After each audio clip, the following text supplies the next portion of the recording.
Hey, it's Sam from Hudson River Blue. It came out the other day that Donald Trump actually played 1 year of varsity soccer in the lower Hudson Valley at New York Military Academy. That only made me think one thing. Can you say homegrown player? Let's play Breaking Blues.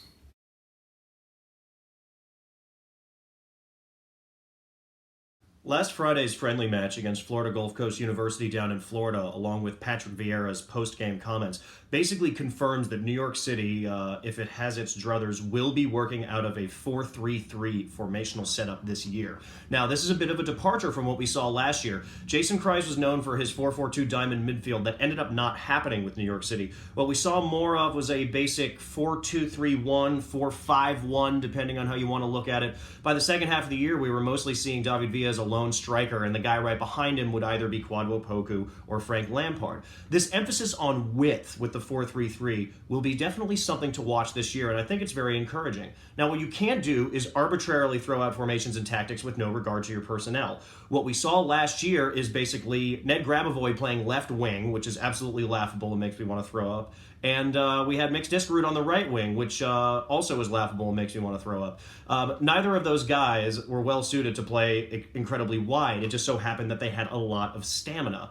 To see actual wide players playing wide will be something to watch this year, whether that's Kyrie Shelton or Tony Taylor, like we saw in the last couple of friendlies against Florida Gulf Coast and Puerto Rico, whether a guy like Jack Harrison, once he gets up to speed, is able to get more playing time on the wing with the glut of talent up the middle in that midfield. It should be something to watch, and giving David Villa some space to work off to the left, as he likes to do, may very well come in handy, in which case someone like Patrick Mullins may emerge as the more proper center forward in that setup.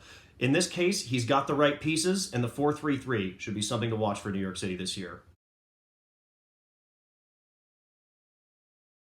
The end of January meant the close of the European transfer window, but unfortunately that did not mean that the silly season is totally over.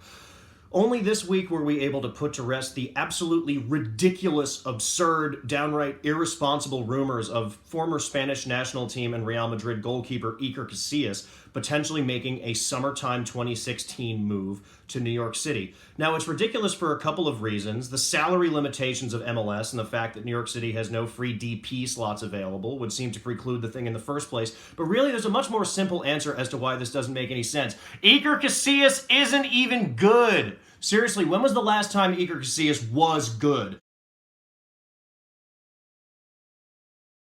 We're seeing news now from a variety of sources on the interwebs that Fernando Torres, the current Atletico Madrid loan player from AC Milan, being bandied about as a potential target for New York City. Now, this actually makes a surprising amount of sense to me. It sounds like, from thinking about how long he's been playing, that Torres is about 1,000 years old, but really he's only 31. David Villa is 34.